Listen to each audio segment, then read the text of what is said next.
देखिए, ये गया जी के इतिहास में प्रथम बार ऐसा हो रहा है और इसका श्रेय मैं नहीं लेना चाहता हूँ। इसका श्रेय प्रधानमंत्री नरेंद्र मोदी जी का है, जो आज समस्त देश में, भारत में, हर जिला में, हर सांसद को इसी प्रकार का आयोजन करने की बात की है।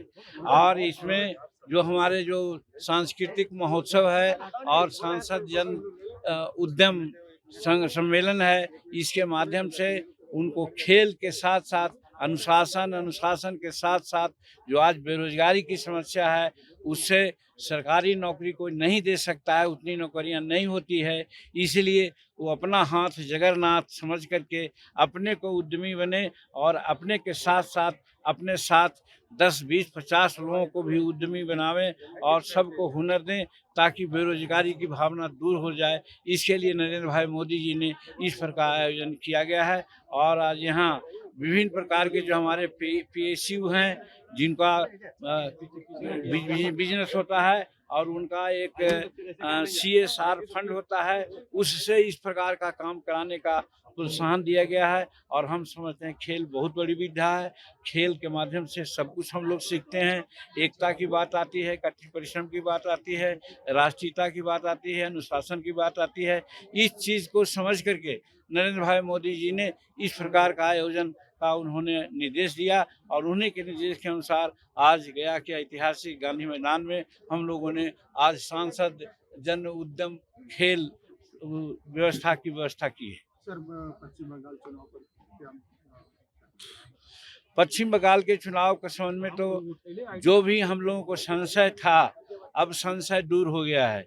इसलिए कि नारी 50% हैं, महिलाएं 50% हैं और नारी को रिजर्वेशन में, डिलिमिटेशन में जो विरोधी दलों ने आज आचरण अपनाया, उससे समस्त बिहार और भारत के, बंगाल के सभी नारियां आज एकदम गुस्सा में हैं कि उनका बिल को पारित नहीं होने दिया गया। इसलिए बंगाल का खेल अब हमारे NDA के लिए बड़ी आसान हो गया है। वहाँ NDA की सरकार बनेगी और निश्चित रूप में जो अपने मन की बात नरेंद्र मोदी जी ने कहा है कि चाहे जो परिस्थिति होवे, हम महिला आरक्षण बिल को लागू करेंगे।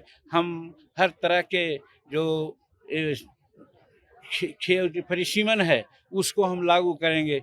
परिसीमन की स्थिति यही है कि जहां 15 लाख और 16 लाख के अंतर्गत पार्लियामेंट के लोगों का होना चाहिए, जनता का, जनसंख्या का, आज 45 लाख, 48 लाख, 39 लाख हो गया है। बिहार भारत में 137, 27 ऐसा क्षेत्र है जहां 20 लाख से ज़्यादा लोग हो गया है।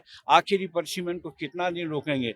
ये जो सांसद चुना जाता है उसको भी दिक्कत है, जनता भी है उसको भी दिक्कत है। 45 लाख जनता अपने सांसद को कहाँ खोजने जाएगी? और सांसद 45 लाख और 40 लाख जनता के बीच में कैसे जा सकता है, जबकि उसको संसद के अलावा और भी काम है। तो ऐसी परिस्थिति में डिलिमिटेशन बहुत ज़रूरी है। और एक जो हमारे विरोधियों को संशय लगा हुआ था, उसको हमारे गृह मंत्री अमित शाह जी ने पार्लियामेंट में बहुत बढ़िया से समझाया कि किसी भी राज्य को, चाहे केरल हो, कर्नाटक हो, आंध्रा हो या बिहार हो, उत्तर प्रदेश हो, जो डिलिमिटेशन के अंतर्गत अभी है, नंबर ऑफ सीट बढ़ेंगे, लेकिन परसेंटेज का जहाँ तक सवाल है, किसी को घाटा नहीं होने वाला है। सबको समान रूप में प्रतिनिधित्व मिलेगा। तो इसलिए कोई घाटा की बात नहीं थी। लेकिन ये लोग राजनीतिक भूभावना से आज महिला बिल को ये लोग निरस्त करवा दिया है, 2/3 मेजॉरिटी नहीं आने दिया। इसका लाभ हमारे NDA को मिलेगा और भारत की महिलाएं इस बात को समझ रही है कि आज तक उनको घर क्या काम करने के लिए रखा गया। जब नरेंद्र मोदी ही ऐसे आए कि उनको कहा कि भाई राज्य और देश के राजनीति में भी उनको हम सहयोग दें, लेकिन ऐसा होने नहीं दिया गया। इसका मलाल सभी हमारे भारत की नारियों का है, हम लोगों का है, NDA के लोगों का है। और इसका लाभ चाहे बंगाल का चुनाव हुआ, असम का चुनाव हुआ, अन्य जगहों का चुनाव हो, वहाँ हमको मिलेगा। जैसे बिहार में आपने देखा कि नीतीश कुमार जी ने महिलाओं के लिए क्या क्या, बच्चियों को साइकिल दिया, पोशाक दिया, रिजर्वेशन दिया। तो देख रहे हैं कि यहाँ पर नीतीश कुमार जब तक रहे, यहाँ की महिलाएं साथ दी। उसी प्रकार से नरेंद्र मोदी जब तक रहेंगे, भारत की महिलाएं उनको साथ देगी। आपके राज्य की खबरें, आपके शहर की खबरें सबसे पहले जानने के लिए देखते रहें अमर उजाला। चैनल को सब्सक्राइब जरूर कर लें और पाएं हर अपडेट।